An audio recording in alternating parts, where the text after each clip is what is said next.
हरे कृष्णा. वरुतिनी एकादशीचे भगवद्गीता संपूर्ण पारायण कर. सकळ वैष्णव बांधवाक उपस्थित सकळ वैष्णव बांधवाक भागवत पुराण कोंकणी तर्फेला हार्दिक स्वागत करता. देवालय तशी सकळे गुरुवर्याले उडगास करून आयज आमगे पारायण सुरू करूया. सुरवेक मंगलाचरण म्हणून सुरू करूया. आमच्या इतिहासाची श्रीमती अरुणा कामत वरती माताजी. हरे कृष्ण.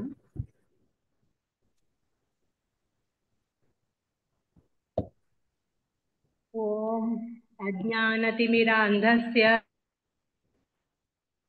ज्ञानाञ्जनशलाकया चक्षुरुन्मीलितं येन तस्मै श्रीगुरवे नमः. श्रीचैतन्यमनोभीष्टं स्थापितं येन भूतले स्वयं रूपकदा मह्यं ददाति स्वपदान्तिकं. वन्देऽहं श्रीगुरु श्रीयुतपदकमलं श्रीगुरून् वैष्णवांश्च श्रीरूपं साग्रजातं सहगण रघुनाथान्वितं तं सजीवं साद्वैतं सावधूतं परिजनसहितं श्रीकृष्ण चैतन्य देवं श्रीराधा कृष्णपादान् सहगण ललिता श्रीविशाखान्वितांश्च. हे कृष्ण करुणा सिन्धो दीनबन्धो जगत्पते गोपेश गोपिका कान्त राधा कान्ता नमोऽस्तुते. तप्त काञ्चन गौराङ्गी राधे वृन्दावनेश्वरी वृषभानुसुते देवी प्रणमामि हरिप्रिये. वाञ्छाकल्पतरुभ्यश्च कृपा सिन्धुभ्य एव च पतितानां पावनेभ्यो वैष्णवेभ्यो नमो नमः. जय श्री कृष्ण चैतन्य प्रभु नित्यानंद श्री अद्वैत गदाधर श्रीवासादि गौर भक्त वृंद. हरे कृष्णा कृष्ण कृष्णा हरे हरे हरे राम राम राम हरे हरे. श्री कृष्णार्पणमस्तु. हरे कृष्ण माताजी. बारीच्या दुकान तुम्ही म्हणलं असं अशीच केन्ना येवन सावदेव कमणावर रिक्वेस्ट करता. तशीच मुखारी गीता महात्म्य म्हणूया आमच्या इतिहासाची श्रीमती प्रतिभा पै माताजी. माताजी. हरे कृष्ण. अथ श्री गीता महात्म्यं. गीताशास्त्रमिदं पुण्यं यः पठेत् प्रयतः पुमान् विष्णोपदमुवाप्नोति भयशोकादिवर्जितः. गीताध्ययनशीलस्य प्राणायामपरस्य च नैव सन्ति हि पापानि पूर्वजन्मकृतानि च. मलनिर्मूचन पुंसां जलस्नानं दिने दिने सुकृद्गीतां भजति स्नानं संसारं मलनाशनं. गीता सुगीता कर्तव्या किमन्ये शास्त्रविस्तरैः योऽस्वयं पद्मनाभस्य मुखपद्माद्विनिष्कृता. हरे श्री कृष्ण. हरे कृष्णा प्रतिभा माताजी. बारीच्या दुकान म्हणलं असं अशी केन्ना तुम्ही येवन सावदेव माताजी आणि 3 श्लोक असतील नव्हे आणि 3 श्लोक पेंडिंग अस कंप्लीट चलना ते गीता.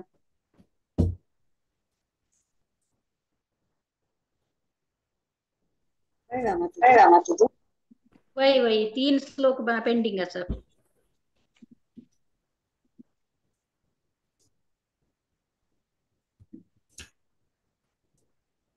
भारतामृत सर्वस्वं विष्णोर्वक्ताद्विनिसृता. गीता गंगोदकं पीत्वा पुनर्जन्म न विद्यते. सर्वोपनिषदो गावो दोग्धा गोपालनन्दनः. पार्थो वत्सः सुधीर्भोक्ता दुग्धं गीतामृतं महत्. एकं शास्त्रं देवकी पुत्र गीतम् एको देवो देवकी पुत्र एवः. एको धर्मः. हरे कृष्णा. एको मंत्र एको मंत्र नामानि एको मंत्र नामानि यानि कर्माप्येकं तदेव सेवया वसुदेव सुतं देवं कंसचाणूरमर्दनं देवकी परमानन्दं कृष्णं वन्दे जगद्गुरुं हरे कृष्णा कृष्णा कृष्णा हरे हरे हरे राम राम राम हरे हरे हरि हरे बोल माता. मस्त धन्यवाद कंटिन्यू क्षम केलं करका माताजी चुकिल्याक क्षम करका. ನಾನು ಅವಡ್ನ ಮಾತಾಜಿ ಅವೇ ಮಸ್ತ್ ಲಕ್ಷದ ನಾವೇ ಕಸ್ಕಿ ಪಳಹಿತ ಶಿಲಿ ಅವೇ ಅವಡ್ನ ಮಾತಾಜಿ मस्त मस्त मस्त धन्यवाद बाकीच्या काही चान्स मिळेल मंचाक हरे कृष्ण धन्यवाद मस्त आता आम्ही भगवद्गीता पारायण सुरू करूया फर्स्ट चॅप्टर अर्जुन विषाद योग ಮುಂಚೆ ಆಯ್ತು राजेश्वरी राव माताजी सांगेल टीम ओवर टीम माताजी हरे हरे कृष्ण कृष्णा माताजी.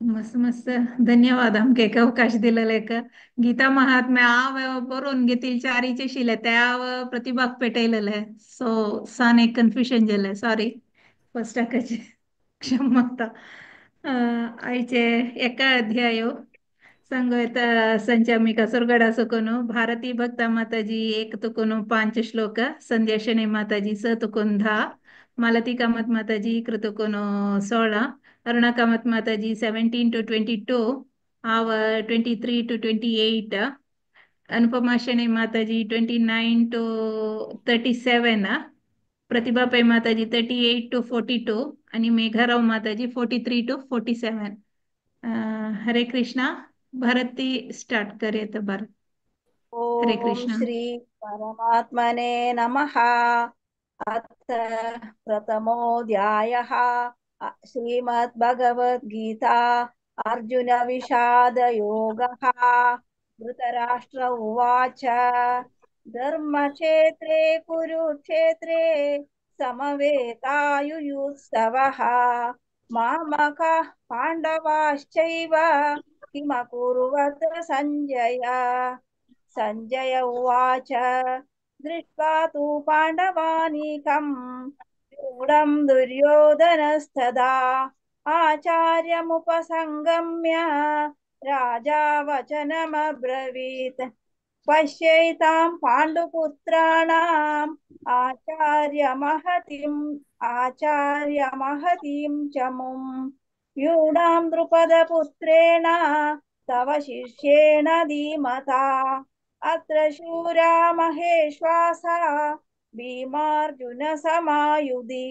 युयुधानो विराटश्च द्रुपदश्च महारथः दृष्टकेतुश्चेकितानः काशीराजश्च वीर्यवान् पुरुजित् कुन्तिभोजश्च शैब्यश्च नरपुङ्गवः हरे कृष्ण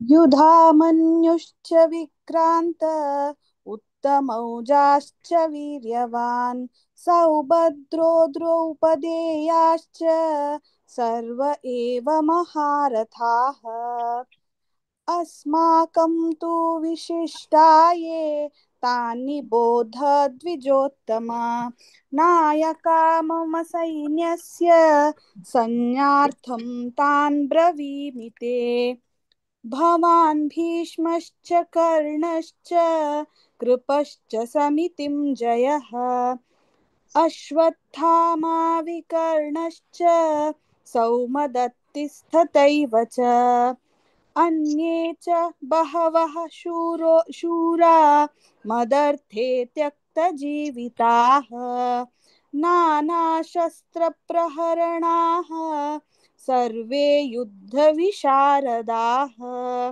अपर्याप्तं तदस्माकं बलं भीष्माभिरक्षितं पर्याप्तं त्विदमेतेषां बलं भीमाभिरक्षितम् हरे कृष्ण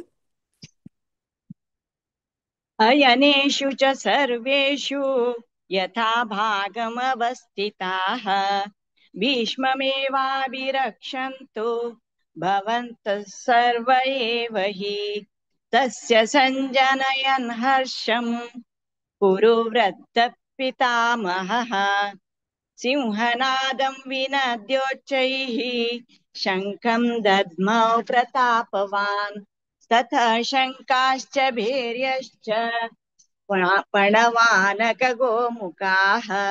सहसैवाभ्यहन्यन्त सशब्दस्तुमुलोऽभवत् ततः श्वेतैर्हरैर्युक्ते महती स्यन्दने स्थितौ माधवः पाण्डवश्चैव दिव्यौ शङ्खौ प्रदध्मतो पाञ्चजन्यं ऋषिकेशो देवदत्तं धनञ्जयः पौण्ड्रं दद्मौ महाशङ्खं भीमकर्माव्रकोदरः अनन्तविजयं राजा कुन्तिपुत्रो युधिष्ठिरः नकुलः सहदेवश्च सुघोषमणिपुष्पकौ। हरे कृष्ण। आशश्च परमेश्वासः शिखण्डी च महारथ्युम्नो विराटश्च सात्यकिश्चापराजितः द्रुपदो द्रौपदेयाश्च सर्वशः पृथिवीपते सौभद्रश्च महाबाहुः शङ्खान् दद्मौ पृथक् पृथक् सघोषोधार्तराष्ट्राणां हृदयानि व्यदारयत् नभश्च पृथिवीं चैव तुमुलो व्यनुनादयन् अथ व्यवस्थितान् दृष्ट्वा धार्तराष्ट्रान् कपिध्वजः प्रवृत्ते शस्त्रसम्पाते धनुरुद्यम्य पाण्डवः ऋषिकेशं तदा वाक्यम् इदमाह महीपते। अर्जुन उवाच सेनयोरुभयोर्मध्ये रथं स्थापयमेच्युत यावदेतान्निरीक्षेऽहं योद्धुकामानवस्थितान् कैर्मया सह योद्धव्यम् अस्मिन् रणसमुद्यमे। हरे कृष्ण। योत्स्यमानानवेक्षेऽहं य एतेऽत्र समागताः धार्तराष्ट्रस्य दुर्बुद्धेः युद्धे प्रियचिकीर्षवः। सञ्जय उवाच एवमुक्तो ऋषिकेशः गुडाकेशेन भारत सेनयोरुभयोर्मध्ये स्थापयित्वा रथोत्तमम् भीष्मद्रोणप्रमुखतः सर्वेषां च महीक्षिताम् उवाच पार्थ पश्यैतान् समवेतान् कुरूनिति तत्रापश्यत् स्थितान् पार्थः पितॄनथ पितामहान् आचार्यान् मातुलान् भ्रातॄन् पुत्रान् पौत्रान् सखींस्तथा श्वशुरान् सुहृदश्चैव सेनयोरुभयोरपि तान् समीक्ष्य स कौन्तेयः सर्वान् बन्धूनवस्थितान् कृपया परयाविष्टः विषीदन्निदमब्रवीत्। अर्जुन उवाच दृष्ट्वेमं स्वजनं कृष्ण युयुत्सुं समुपस्थितम्। हरे कृष्ण। सीदन्ति मम गात्राणि मुखं च परिशुष्यति वेपतुश्च शरीरे मे रोमहर्षश्च जायते गाण्डीवं संसते हस्तात् त्वक्चैव परिदह्यते न च शक्नोम्यवस्थातुं भ्रमतीव च मे मनः निमित्तानि च पश्यामि विपरीतानि केशव न च श्रेयोनुपश्यामि हत्वा स्वजनमाहवे न काङ्क्षे विजयं कृष्ण न च राज्यं सुखानि च किं नो राज्येन गोविन्द किं भोगैर्जीवितेन वा येषामर्थे काङ्क्षितं नः राज्यं भोगा सुखानि च तयिमेव स्थिता युद्धे प्राणां त्यक्त्वा धनानि च आचार्य पितरः पुत्राः तथैव च पितामहाः मातुला श्वशुरा पौत्राः श्याला सम्बन्धिनस्तथा एतान् न हन्तुमिच्छामि घ्नतोऽपि मधुसूदना अपि त्रैलोक्यराज्यस्य हेतो किं नु मही कृते निहत्य धार्तराष्ट्रान्नः का प्रीतिः स्यात् जनार्दन पापमेवाश्रयेदस्मान् हत्वैतानाततायिनः तस्मान्नार्हा वयं हन्तुं धार्तराष्ट्रान् स्वबान्धवान् स्वजनं हि कथं हत्वा सुखिनः स्याम माधव। हरे कृष्ण। यद्यप्येतेन पश्यन्ति लोभोपहत चेतसः कुलक्षयकृतं दोषं मित्रद्रोहे च पातकम् कथं न ज्ञेयमस्माभिः पापादस्मान्निवर्तितुम् कुलक्षयकृतं दोषं प्रपश्यद्भिर्जनार्दन कुलक्षये प्रणश्यन्ति कुलधर्माः सनातनाः धर्मे नष्टे कुलं कृत्स्नम् अधर्मोऽभिभवत्युत अधर्माभिभवात् कृष्ण प्रदुष्यन्ति कुलस्त्रियः स्त्रीषु दुष्टासु वार्ष्णेय जायते वर्णसङ्करः संकरो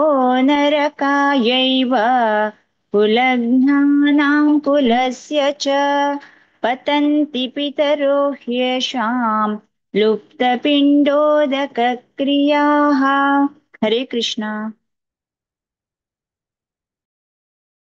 दोषैरेत्रैकुलज्ञाना वर्णसङ्करकारकैः उत्स्यादन्ते जातिधर्माः कुलधर्मस्य शाश्वताः उत्सन्नः कुलधर्माणां मनुष्याणां जनार्दन नरके नियतं वासो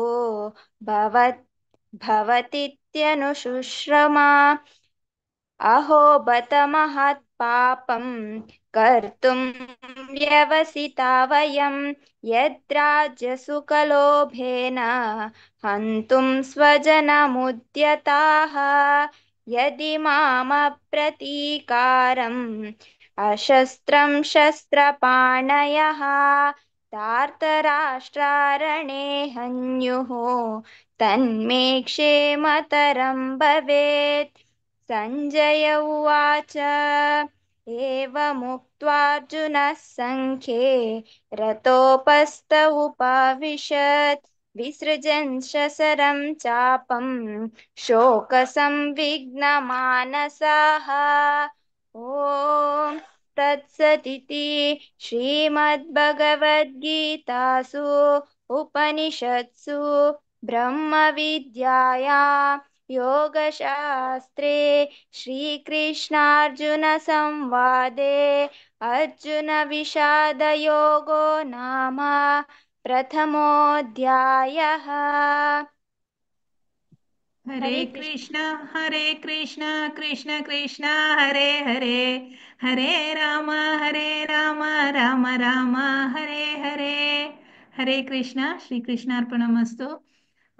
मस्त मस्त ಧನ್ಯವಾದ ಆಜಿ ಸಂಗಿಲೆ ಸಕ್ಕಡಾಂಕೈ ಏಕ ಅಧ್ಯಾಯचे 47 श्लोक चंदुकोन सकडानी सांगला लास्ट संगिले मेघाल बदल मैत्रीण सांगली वा मैत्री साऊंड ऐकतन मग तशी दिसले जल्दी हा तशी चंचला सांगिल्या आईचे एकादशी दिसाक एक अध्याय पारायण करू का अवकाश दिलेले का भागवत पुराण कोंकणी का आम्ही मस्त मस्त धन्यवाद सांगतांची चुकी जलेले का क्षम मागता वापस एक पंता. हरे कृष्णा. ಹರೇ ಕೃಷ್ಣ ರಾಜೇಶ್ವರಿ ಮಾತಾಜಿ तुमगे टीम चंदकोन मळेताने सर बेक म्हाका मन आवचे नाशिल्ले एक्चुअली म्हाका देचोक आसा मस्त मस्त धन्यवाद माताजी अशी तुम्ही केन्ना येवन अशें म्हण तुमगे सेवा दिवका म्हण हांव रिक्वेस्ट करता मस्त मस्त मस्त करता मध्ये तुम्ही ना आशिलीचे आणि शिकत नाही का माताजी मस्त मस्त म्हळ्यार सकಡೆ रामनामावत संची माताजी आमगेल जनपुरा म्हळ्यार तेव्हाही जाऊ का न्हू वता आसतना ताकोच नकांची म्हणे तेव्हाही देवाले काम हेवही देवाले कार्य पुरा म्हणताना तशी मध्ये मध्ये ಸ್ವಲ್ಪ जय माताजी हरे कृष्णा हरे कृष्ण ನೆಕ್ಸ್ಟ್ दोन्ही चॅप्टर వచ్చా मी सांख्य योग ಮುಂಚೆ ಐತಸಚಿ ಹರ್ ಗ್ರೀಸ್ ಜಯ ಗೌರಾಂಗಿ ಮಾತಾಜಿ ಅಂತ ತಂಗೆ ಟೀಮ್ ಓವರ್ ಟು ಹರಿ ಕೃಷ್ಣ हरे कृष्ण माताजी मस्त मस्त धन्यवाद आमकां सेकंड चॅप्टर डिसाइड करून दिल्ल्याक आयच्या एकादशी सगळ्यांक मस्त मस्त शुभकामना हरे कृष्णा आज सेकंड चॅप्टर आमगेलो डिसाइड करूं आसची 1 to 8 हांव सांगता 9 to 14 गंगा कुडवा माताजी 15 to 20 अनुपमा नायक माताजी 21 to 26 स्मिता नायक माताजी 27 to 32 वाणी नायक माताजी 33rd श्लोका भक्त श्रीवंश 34 to 39 गीता नायक 40 to 45 हीरा कामत माताजी 46 to 51 अन्नपूर्णा पै माताजी 52 to 56 रेखा नायक माताजी 57 to 61 श्रुति नायक माताजी 62 to 66 शोभा नायक माताजी 67 दुकुनु 72 प्रेमा पै माताजी हरे कृष्णा स्टार्ट करते माताजी ओम नमो भगवते वासुदेवाय अथ द्वितीयोऽध्यायः सांख्ययोगः संजय उवाच तं तथा कृपयाविष्टम् अश्रुपूर्णाकुलेक्षणं विषीदन्तमिदं वाक्यम् उवाच मधुसूदनः श्रीभगवानुवाच कुतस्त्वाकश्मलमिदं विषमे समुपस्थितम् अनार्यजुष्टमस्वर्ग्यम् अकीर्तिकरम् अर्जुन क्लैब्यं मास्मगमः पार्थ नैतत् त्वय्युपपद्यते क्षुद्रं हृदय दौर्बल्यं त्यक्तोत्तिष्ठ परन्तप अर्जुन उवाच कथं भीष्ममहं संख्ये द्रोणं च मधुसूदन इषुभिः प्रतियोत्सामि पूजार्हा वरिसूदन गुरून् हत्वा हि महानुभावान् श्रेयो भोक्तुं वैक्ष्ममपि ह लोके अत्वार्थकामास्तु गुरूनिहैव भुञ्जीय भोगान् रुधिरप्रदिग्धान् न चैतद्विद्मः कतरन्नो गरीयो यद्वा जयेम यदि वा नो जयेयुः यानेव हत्वा न जिजीविषामः तेव स्थिता प्रमुखे दात्र राष्ट्राः कार्पण्यदोषोपहतः स्वभावः पृच्छामि त्वां धर्मसम्मूढचेताः यत् श्रेयः स्यान्निश्चितं ब्रूहि तन्मे शिष्यस्तेऽहं शाधि मां त्वां प्रपन्नम् न हि प्रपश्यामि ममापनुद्यात् यच्चोकमुच्चोषणमिन्द्रियाणाम् अवाप्य भूमौ असपत्नं रद्धं राज्यं सुराणामपि चाधिपत्यम् हरे कृष्णा हरे कृष्णा संजय उवाच एवं मुक्त्वा ऋषिकेशं गुडाकेशः परन्तप न योत्स्यैति गोविन्दम् उक्त्वा तूष्णीं बभूवः तमुवाच ऋषिकेशः प्रहसन्निव भारत सेनयोरुभयोर्मध्ये विषीदन्तमिदं वचः श्रीभगवानुवाच असोच्यानन्वशोचस्त्वं प्रज्ञावादांश्च भाषसे गतासु न अगतासूंश्च नानुशोचन्ति पण्डिताः न त्वेवाहं जातु नासन् न त्वन्नेमे च नाधिपाः न चैव न भविष्यामः सर्वे वयमतः परं देहिनोऽस्मिन् यथा देहे कौमारं यौवनं जरा तथा देहान्तरप्राप्ते धीरस्तत्र यत्र न मुह्यते मात्रा स्पर्शास्तु कौन्तेय शीतोष्ण सुखदुःखदाः आगमापायिनो नित्यास्तांस्तितिक्षस्व भारत यं हिनं व्यतयन्त्येते पुरुषं पुरुषर्षभ समदुःखसुखं धीरं सोमृतत्वाय कल्पते नासतो विद्यते भावो नाभावो विद्यते सतः उभयोरपि द्रष्टोऽन्तस्त्वनयोस्तत्त्वदर्शिभिः अविनाशि तु तद्विद्धि येन तन्ततम् विनाशमव्ययस्यास्य न कश्चित् कर्तुमर्हति। हरे कृष्ण।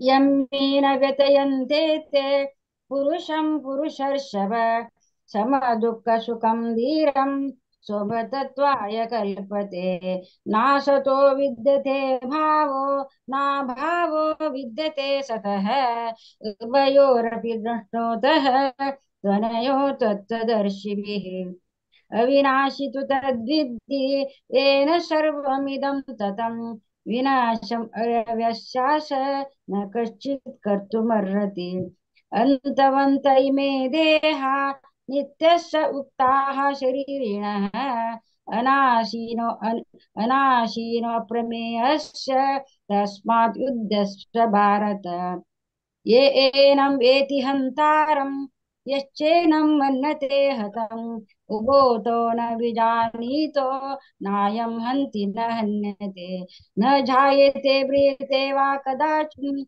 नायं भूत्वा भविता वा न भूयः अजो नित्यः शाश्वतोऽयं पुराणो न हन्यते हन्यमाने शरीरे।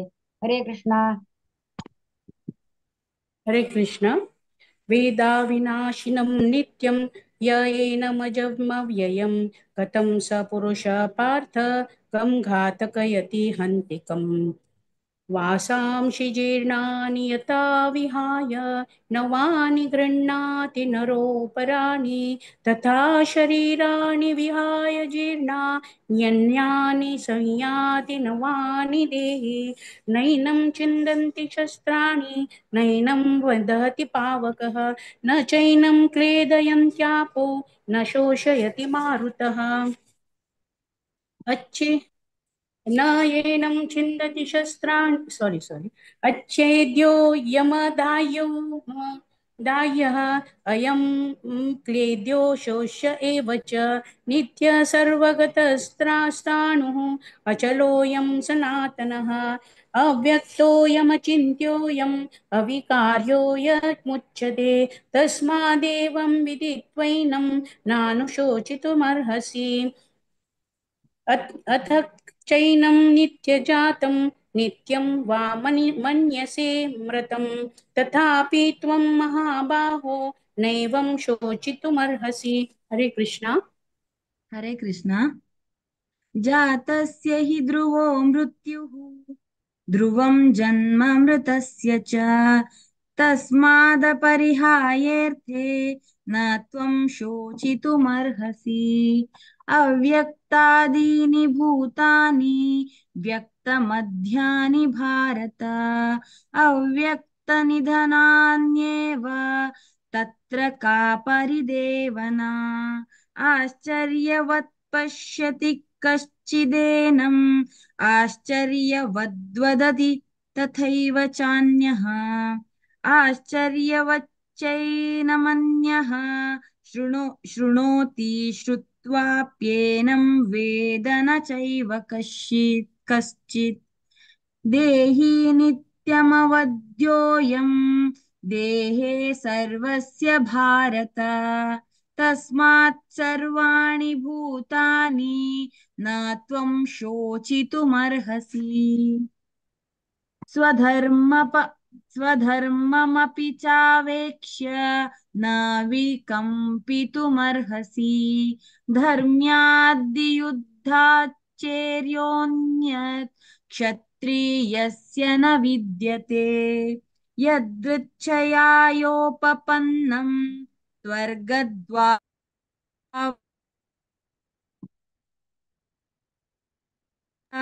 लभते युद्धमीदृशम्। हरे कृष्णा। अतचेत्त्वमिमं धर्म्यं संग्रामं न करिष्यसि ततः स्वधर्मं कीर्तिं च हित्वां पापमवाप्स्यसि। हरे कृष्ण। हरे कृष्णा। अकीर्तिं चापि भूतानि कथयिष्यन्ति ते व्ययाम् सम्भावितस्य चाकीर्तिः मरणादतिरिच्यते भयाद्रणादुपरतं मश्यन्ते त्वां महारथः येषां च त्वं बहुमतो भूत्वा यास्यसि लाघवम् वाच वादाश्च बहून् वदिष्यन्ति तवाहिताः निन्दन्तस्तव सामर्थ्यं ततो दुःखतरं नु किम् ततो वा प्राप्स्यसि स्वर्गं जित्वा वा भोक्ष्यसे महि तस्मात् उत्तिष्ठ कौन्तेय युद्धाय कृतनिश्चयः सुखदुःखे समे कृत्वा लाभालाभौ जयाजय ततो युद्धाय युज्यस्व नैवं पापमवाप्स्यसि एषा ते विहिता सांख्ये बुद्धिर्योगे त्रिमां तृणु बुद्धायुक्तो यया पार्थ कर्मबन्धं प्रहास्यसि। हरे कृष्णा।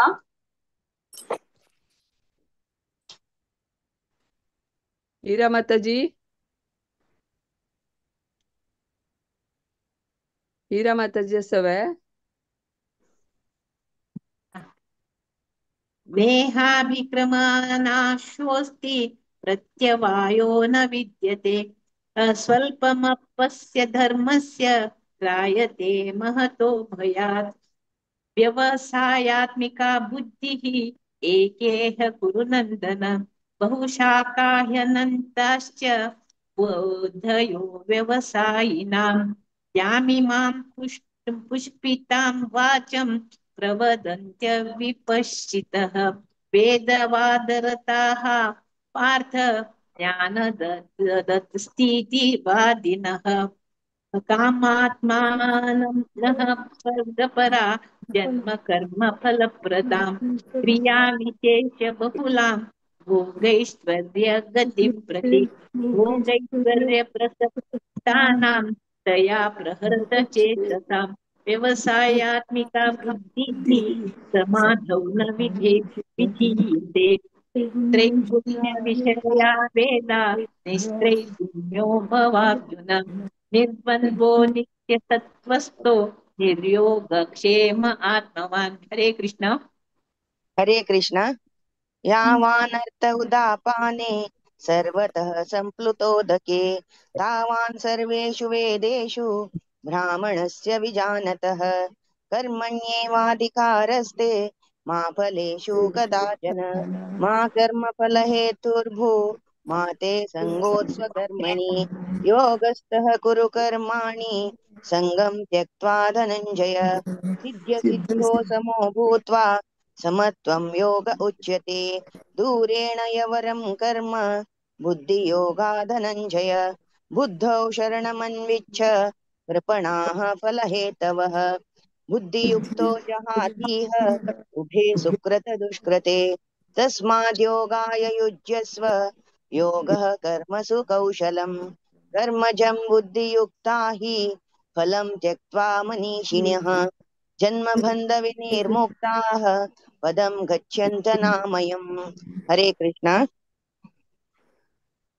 यदा ते मोहकलिलं बुद्धिर्व्यतितरिष्यति तदा गतांसि निर्वेदं श्रोतव्यस्य श्रुतस्य च श्रुतिविप्रतिपन्ना ते यदा स्वात्मति निश्चला समाधावचला बुद्धिः तदा योगमवाप्स्यसि। अर्जुन उवाच स्थितप्रज्ञस्य का भाषा समाधिस्य केशव स्थितधिः किं प्रभाषेत किमासीत व्रजेत किम् श्रीभगवानुवाच प्रजहाति यथा कामान् सर्वान् वर्षमनोगतान् आत्मनिर्भरः स्थितप्रज्ञः सुतोद्यते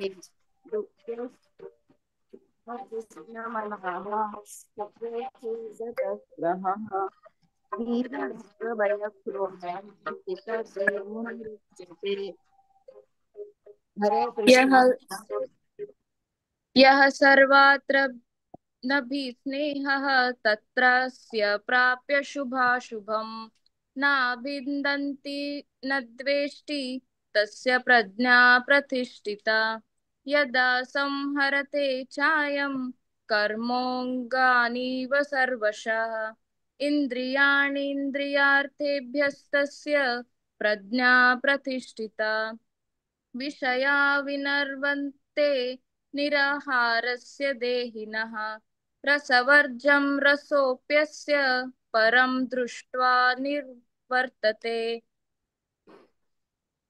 यततो ह्यपि कौन्तेय पुरुषस्य विपश्चितः इन्द्रियाणि प्रमाथीनि हरन्ति प्रसभं मनः तानि सर्साणि संयम्य युक्त आसीत मत्परः वशे हि यस्येन्द्रियाणि तस्य प्रज्ञा प्रतिष्ठिता। हरे कृष्ण। हरे कृष्ण। ध्यायतो विषयान् पुंसः सङ्गस्तेषोपजायते सङ्गात् सञ्जायते कामः कामक्रोधोऽभिजायते क्रोधात् भवति सम्मोहः सम्मोहात् सतति विभ्रमः स्मृतिभ्रंशात् बुद्धिनाशो बुद्धिनाशात् प्रणश्यति रागद्वेषवियुक्तैषु विषयानिन्द्रियेश्वरम् आत्मवश्ये विधेयात्मा प्रसादमधिगच्छति प्रासदे सर्वदुःखानां हानिरस्योपजायते प्रसन्नचेतसो याशु बुद्धिपर्यवतिष्ठते नास्ति बुद्धिरयुक्तस्य न चायुक्तस्य भावना न चाभावयत शान्ति शान्तस्य कुतः सुखम्। हरे कृष्णा। हरे कृष्णा। इन्द्रियाणां हि चरतां यन्मनो न विधीयते तदस्य हरति प्रज्ञां वायुर्नावमिवाम्भसि तस्माद्यस्य महाबाहो निग्रहीतानि सर्वशः इन्द्रियाणीन्द्रियार्थेभ्यः तस्य प्रज्ञा प्रतिष्ठिता या निशा सर्वभूतानां तस्यां जागर्ति संयमी यस्यां जागृति भूतानि सा निशा पश्यतो मुने अपूर्वमाणमचल प्रतिष्ठं समुद्रमाप प्रविशन्ति यद्वत् तद्वत् कामायं प्रविशन्ति सर्वे न शान्तिमाप्नोति न कामकामी विहाय कामान् सर्वान् पुमाश्चरति निःस्पृहः निर्ममो निरहङ्कारः शान्तिमधिगच्छति ईशा ब्राह्मी स्थिति पार्थ नैनां प्राप्य विमुह्यति स्थित्वा श्यामन्तकालेऽपि ब्रह्मनिर्वाणमृच्छति। ओम तत्सत् इति श्रीमद्भगवद्गीतासु उपनिषत्सु ब्रह्मविद्यायां योगशास्त्रे श्रीकृष्णार्जुनसंवादे सांख्ययोगो नाम द्वितीयोऽध्यायः। हरे कृष्णा कृष्णा कृष्णा हरे हरे हरे राम राम राम हरे हरे हरे।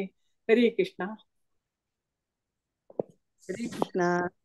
पूरे ಜನಕ್ಕೆ ಚಂದಕ್ಕೊಂದು ಸಕಡಾನಿ ಭಕ್ತಿನ ಸಂಗಿಲ್ಲಸ ಟೈಮರ್ ಜಾಯಿನ್ ದಲ್ಲೆಲ್ಲಸ तुम सगळ्यांके मस्त मस्त थँक्स आणि भागवत पुराण कोंकणीक आमकां हे अवकाश दिल्ल्याक एकादशतेचो श्लोक सांगूक भगवद्गीतेचे मस्त मस्त धन्यवाद सांगता। माया नायक माताजी तुम्ही आमकां चॅप्टर दोन दोन दिलेले मस्त मस्त धन्यवाद माताजी. हरे कृष्णा. सक्कड माताजीन चंद कोण सांगिल्लें आसा सक्कडांक केन्नाय जॉइन जावका मेळका म्हणून सांगून घेता. हरे कृष्णा. हरे कृष्ण माताजी. Over to you. Hare Krishna माताजी. तुमकां मस्त मस्त धन्यवाद. इतले जना घेवन येताची इतले काय या ना म्हळ्यार मस्त खुशी जाता. तुम्ही नवे नवे जना घेवन येता मस्त मस्त धन्यवाद माताजी. तुम्ही 2 चॅप्टर घेतले आमकां भारी खुशीची. अशीच तुम्ही केन्नाय येवन सेव करता म्हणून हांव रिक्वेस्ट करता. ती मान भारीच्या नको म्हणून आसा माताजी. हरे कृष्णा. हरे कृष्ण माताजी. आता 3 अध्यायाच्या आम्ही कर्मयोग म्हणच्या इतिहासाची 1 to 6 Arjuna Rao, 7 to 12 Ashutosh Rao, 13 to 18 श्यामला कामत माताजी, 19 to 24 गिरिजा राव माताजी, 25 to 30 दीपा भट माताजी, 31 to 36 विनया नायक माताजी, तशी 37 to 43 सुषमा शेळे माताजी. Over to you Arjun. Hare Krishna. Hare Krishna. ओम श्री परमात्मने नमः. श्रीमद्भगवद्गीता अथ तृतीयोऽध्यायः.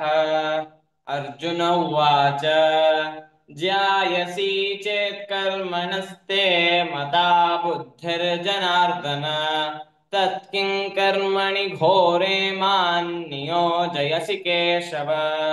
व्यामिश्रेणेव वाक्येन बुद्धिं मोहयसीव मे तदेकं वद निश्चित्य येन श्रेयोऽहमाप्नुयाम्.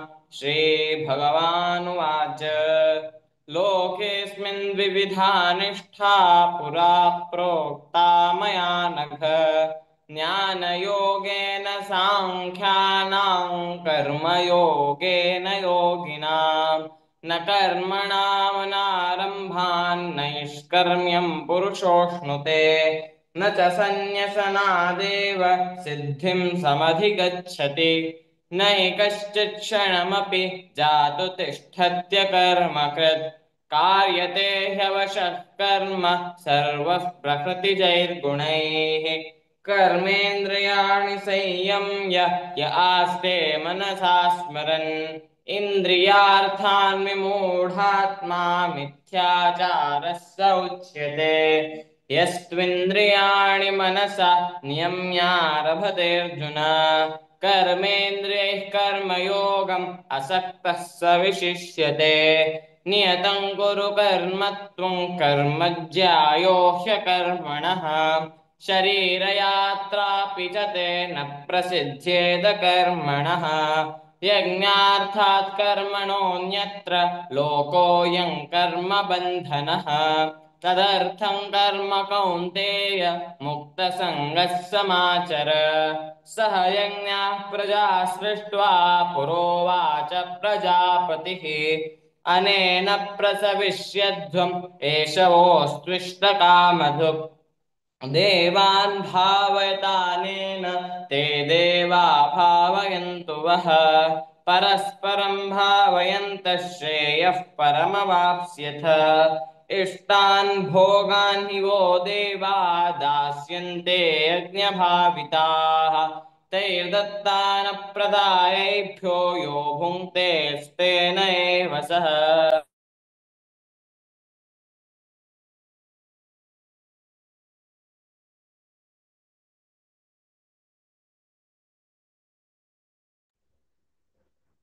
हरे कृष्णा. श्यामला कामत माताजी जॉइन झाला ना.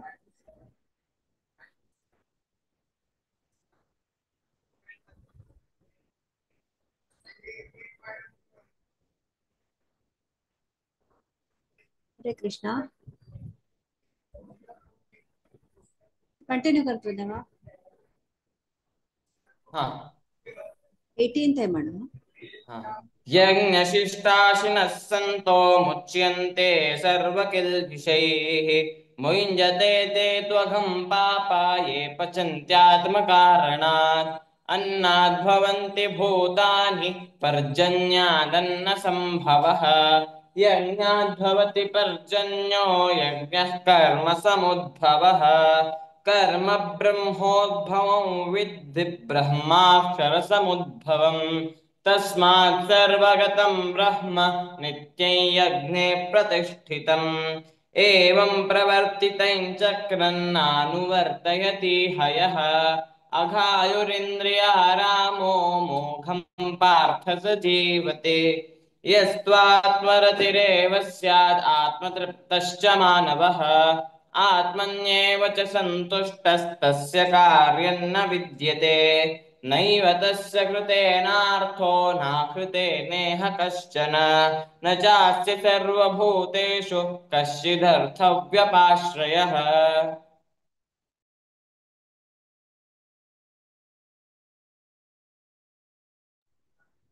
हरे कृष्णा. गिरिजाराव माताजी जॉईन जाईन दिसता. दीपा भट माताजी तुम्ही म्हणतावे? ओके माताजी. हरे कृष्णा.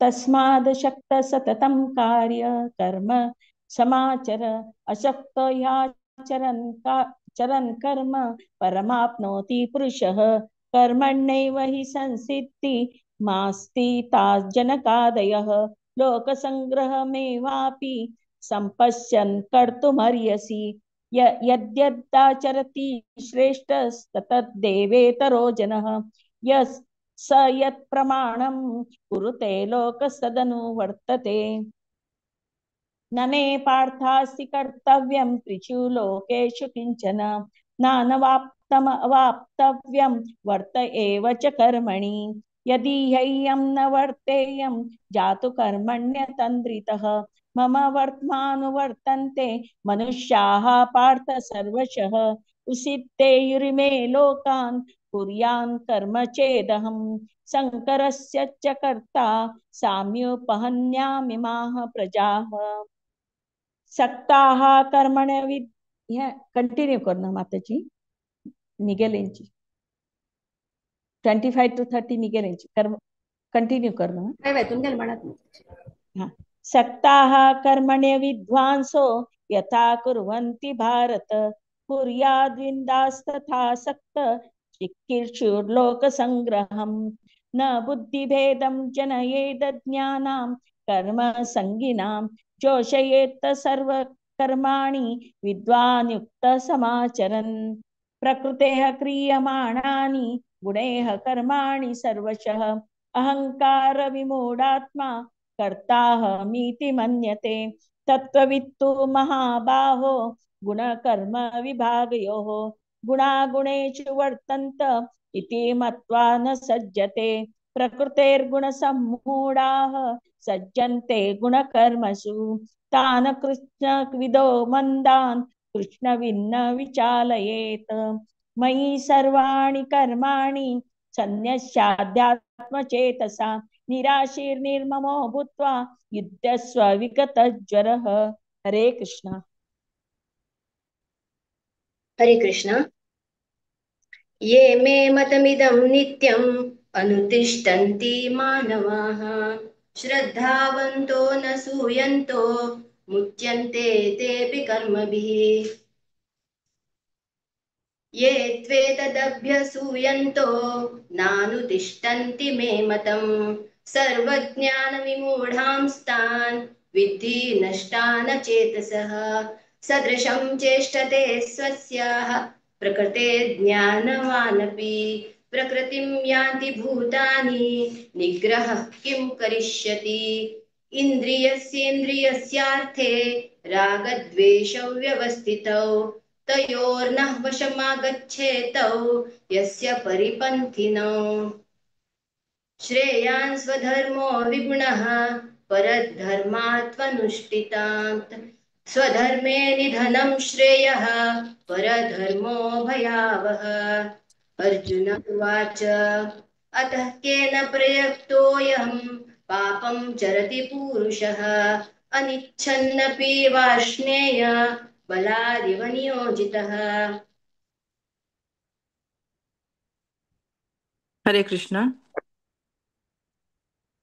श्री भगवान श्रीभगवानुवाच काम एद क्रोध एष रजो गुणसमुद्भवः महाशनो महापाप्मा विद्ये नमिह वैरिणम् धूमेनाव्रियते वह्निर्यथा दर्शो मलेन च यथो यथोल्बेनावृतो गर्भस्तथा तेनेदमावृतम् आवृतैज्ञानमेतेन ज्ञानिनो नित्यवैरिणा कामरूपेण कौन्तेय दुष्पूरेणानलेन च इन्द्रियाणि मनोबुद्धिरस्याधिष्ठानमुच्यते एतैर्विमोहयत्येष ज्ञानमावृत्य देहिनम् तस्मात्त्वमिन्द्रियाण्यादौ नियम्य भरतर्षभ पाप्मानं प्रजह्येनै ज्ञानविज्ञाननाशनम् इन्द्रियाणि पराण्याहुरिन्द्रियेभ्यः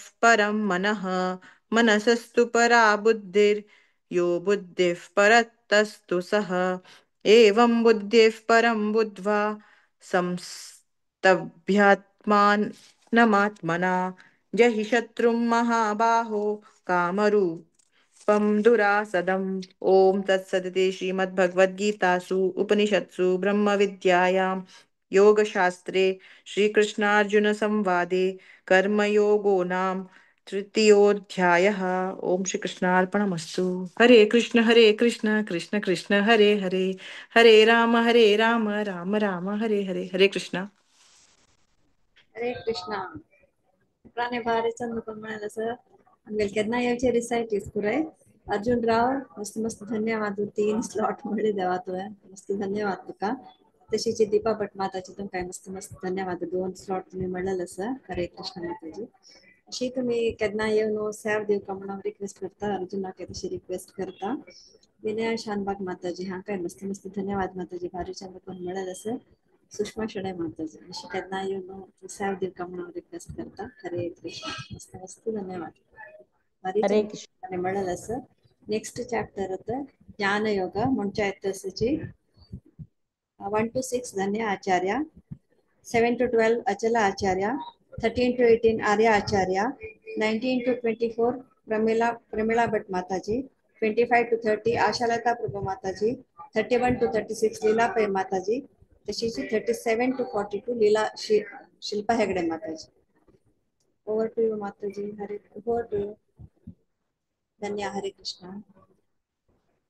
हरे कृष्णा. ओम श्री परमात्मने नमः. श्रीमद्भगवद्गीता अथ चतुर्थोऽध्यायः. श्रीभगवानुवाच इमं विवस्वते योगं प्रोक्तवानहमव्ययम् विवस्वान्मनवे प्राह मनुरिक्ष्वाकवे ब्रवीत्. एवं परम्परा प्राप्तम् इमं राजर्षयो विदुः. सकाले नेह महता योगो नष्टः परन्तप. स एवायं मया तेन्द्य योगः प्रोक्तः पुरातनः. भक्तोऽसि मे सखा चेति रहस्यं ह्येतदुत्तमम्. अर्जुन उवाच अपरं भवतो जन्म परं जन्म विवस्वतः कथमेतद्विजानीयाम् त्वमादौ प्रोक्तवानिति. श्रीभगवानुवाच बहूनि मे व्यतीतानि जन्मानि तव चार्जुन तान्यहं वेद सर्वाणि न त्वं वेत्थ परन्तप. अजोऽपि सन्नव्ययात्मा भूतानामीश्वरोऽपि सन् प्रकृतिं स्वामधिष्ठाय सम्भवाम्यात्ममायया. हरे कृष्ण. हरे कृष्ण. यदा यदा हि धर्मस्य ग्लानिर्भवति भारत अभ्युत्थानमधर्मस्य तदात्मानं सृजाम्यहम्. परित्राणाय साधूनां विनाशाय च दुष्कृतां धर्म संस्थापनार्थाय सम्भवामि युगे युगे. जन्म कर्म समे दिव्यम् एवं यो वेति तत्त्वतः त्यक्त्वा देहं पुनर्जन्मं नेति मामेति सोऽर्जुन. वीतरागभयक्रोधा मन्मया मामुपाश्रिताः बहवो ज्ञानतपसा भूता मद्भावमागताः ये यथा मां प्रपद्यन्ते तांस्तथैव भजाम्यहम् मम वर्त्मानुवर्तन्ते मनुष्याः पार्थ सर्वशः काङ्क्षन्तः कर्मणां सिद्धिं यजन्त इह देवताः क्षिप्रं हि मनुष्ये लोके सिद्धिर्भवति कर्मजा। हरे कृष्ण। हरे कृष्ण। चातुर्वर्ण्यं मया सृष्टं न कर्म विभागशः तस्य कर्तारमपि मां विद्य कर्तारमव्ययम् न मां कर्माणि लिम्पन्ति न मे कर्मा फले स्पृहा इति मां योऽभिजानाति कर्मभिर्न स बध्यते एवं ज्ञात्वा कृतं कर्म पूर्वैरपि मुमुक्षुभिः कुरु कर्मैव तस्मात् त्वं पूर्वतरं कृतम् किं कर्म किमकर्मेति कवयोऽप्यत्र मोहिताः तत्ते कर्म प्रवक्ष्यामि यज्ञात्वा मोक्ष्यसे शुभात् कर्मणो ह्यपि बोद्धव्यं च विकर्मणः अकर्मणश्च बोद्धव्यं गहना कर्मणो गतिः कर्मण्यः कर्म यः पश्येत् कर्मणि च कर्म यः स बुद्धिमान् मनुष्येषु प्रयुक्तः कृत्स्न कर्म कृत। हरे कृष्ण। हरे कृष्ण। यस्य सर्वे समारम्भाः कामसङ्कल्पवर्जिताः ज्ञानाग्निदग्धकर्माणन् तमाहुः पण्डितं बुधाः त्यक्त्वा कर्मफलासङ्गन् नित्यतृप्तो निराश्रयः कर्मण्यभिप्रवृत्तोऽपि नैव किञ्चित् करोति सः निराशीर्यत चित्तात्मा त्यक्तसर्वपरिग्रहः शारीरं केवलं कर्म कुर्वन्नाप्नोति किल्बिषम् यदृच्छालाभसन्तुष्टो द्वन्द्वातीतो विमत्सरः समसिद्धावसिद्धौ च कृत्वापि न निबध्यते गतसङ्गस्य मुक्तस्य ज्ञानवस्थितचेतसः यज्ञायाचरतः कर्म समग्रं प्रविलीयते ब्रह्मार्पणं ब्रह्महविर्ब्रह्माग्नौ ब्रह्मणाहुतं ब्रह्मेव तेन गन्तव्यं ब्रह्म कर्म समाधिना दैवमेवापरे यज्ञै योगिनः पर्युपासते ब्रह्माज्ञावपरे यज्ञै यज्ञेनैवोपजुह्वति। हरे कृष्ण। हरे कृष्ण। श्रोत्रादीनीन्द्रियाण्यन्ये संयमाग्निषु जुह्वति शब्दादीन् विषयानन्य इन्द्रियाग्निषु जुह्वति सर्वाणीन्द्रियकर्माणि प्राणकर्माणि चापरे आत्मसंयमयोगाग्नौ जुह्वति ज्ञानदीपिते द्रव्ययज्ञास्तपो यज्ञा योगयज्ञास्तथा परे स्वाध्यायज्ञानयज्ञाश्च यतय संशितव्रताः अपाने जुह्वति प्राणं प्राणे पानं तथा परे प्राणापानगतिरुद्ध्वा प्राणायामपरायणाः अपरे नियताहाराः प्राणान् प्राणेषु जुह्वति सर्वेऽप्येते यज्ञविदो यज्ञक्षपितकल्मषाः। हरे कृष्ण। हरे कृष्ण। यज्ञशिष्टामृतभुजो यान्ति ब्रह्म सनातनं नायं लोकोऽस्य सद्यज्ञस्य कुतोऽन्य कुरु सत्तम एवं बहुविधा यज्ञा वितता ब्रह्मणो मुखे कर्मजान्विद्धितान् सर्वान् एवं ज्ञात्वा विमोक्ष्यसे श्रेयान् द्रव्यमयाद्यज्ञात् ज्ञानयज्ञः परन्तप सर्वं कर्माखिलं पार्थ ज्ञाने परिसमाप्यते तद्विद्धि प्रणिपातेन परिप्रश्नेन सेवया उपदेक्ष्यन्ति ते ज्ञानं ज्ञानिनस्तत्त्वदर्शिनः यज्ञात्मानं पुनर्मोहम् एवं यास्यसि पाण्डव येन भूतान्यशेषेण द्यक्ष्यस्यात्मन्यतो मयि अपि चेदसि पापेभ्यः सर्वेभ्यः पापकृत्तमः सर्वं ज्ञानप्लवेनैव व्रजितं सन्तरिष्यसि। हरे कृष्ण। हरे कृष्ण। यतैदांसि समिद्धोऽग्निर्भस्मसात् कुरुते अर्जुन ज्ञानाग्नि सर्वकर्माणि भस्मसात् कुरुते तथा न हि ज्ञानेन सदृशं पवित्रमिह विद्यते तत्स्वयं योगसंसिद्धिः कालेनात्मनि विन्दति श्रद्धवा लभते ज्ञानं तत्पर संयतीन्द्रियः ज्ञानं लब्ध्वा परां शान्तिम् अचिरेणाधिगच्छति अज्ञाश्च श्रद्धधानश्च संशयात्मा विनिश्यति नायं लोकोऽस्ति न परो न सुखं संशयात्मनः योगसन्न्यस्त कर्माणं ज्ञानसञ्छिन्न संशयम् आत्मवन्तं न कर्माणि निबध्नन्ति धनञ्जय तस्मादज्ञानसम्भूतं पृष्ठतं ज्ञानासिनात्मनः चित्वैनं संशयं योगम् आस्थितो तिष्ठ भारत। ओम तत्सदिति श्रीमद्भगवद्गीतासु उपनिषत्सु ब्रह्मविद्यायां योगशास्त्रे श्रीकृष्णार्जुन संवादे ज्ञानकर्म संन्यास योगो नाम चतुर्थोऽध्यायः। हरे कृष्णा कृष्ण कृष्ण हरे हरे हरे राम राम राम हरे हरे। हरे कृष्णा। हरे कृष्ण.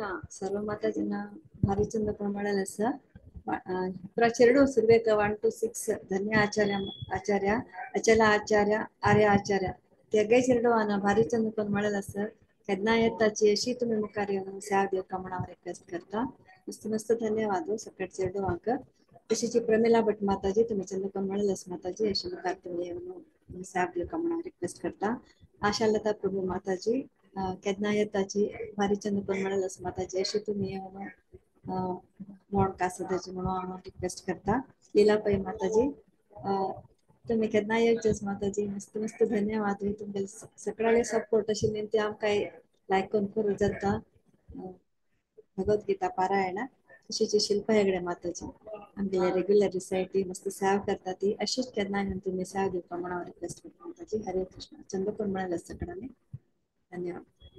आता 5 चॅप्टर वरची पुष्पुडे आम्ही जपाटाव ठेवल्या आयची जपाटाव केच्या तसची हरग्रेस जानकी भक्ती माताजी. ओवर टू यू माताजी. हरे कृष्ण.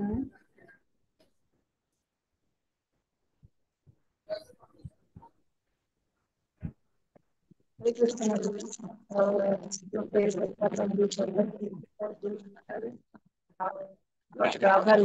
धन्यवाद.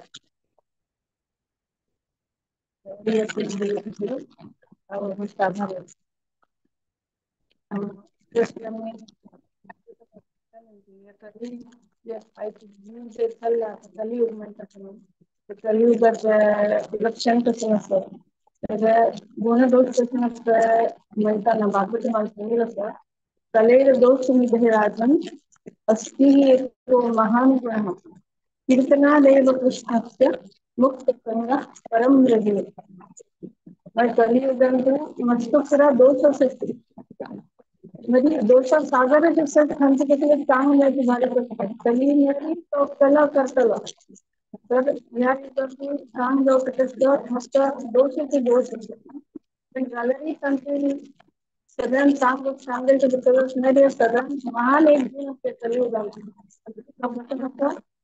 कीर्तना कृष्णस्य मुक्त परम रजे तीन संख्येला ज्यावर नामस्मरण आमचा देव कोणता होता अनेक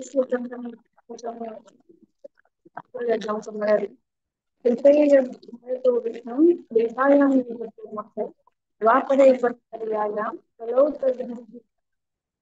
सत्ययुग कलियुग असे 4 युगात सायकल तर या सायकलांतू प्रत्येक युगात धर्म पण असतो की आम्ही भगवंता प्राप्ती करत असल्याने आपला मार्गदर्शन सत्य तपस करता तप ह्या केलं ते बाहेर तो विष्णू ध्यान करता आणि त्याचा पैसा येतो त्याचे रोज याद दक्षिणा दक्षिणा समज आता है एक गोष्ट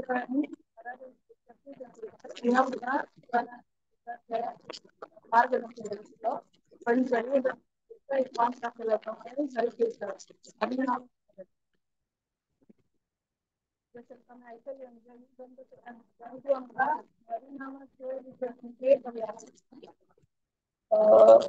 एक कधी संतरण उपनिषद श्लोक हरे कृष्णा हरे राम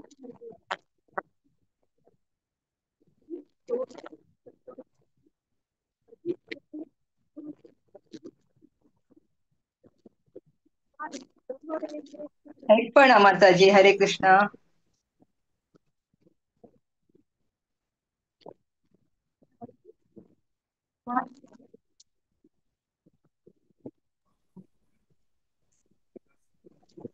हरे कृष्णा नाम तुझ्या ऐकत सर आता ऐकत आता ऐकत ओके स्टार्टिंग आपण संगीत काय ऐकू पण डिस्टर्बेन्स असेल माताजी सो तशी. अच्छा आता क्लिअर असं आता क्लिअर असतं तुमगे वॉइस. ओके जायत हा रिपीट सुरू करता ओमज्ञान तिमिरान्धस्य चक्षुर्मिलितं येन तस्मै श्रीगुरवे नमः. प्रभुपाद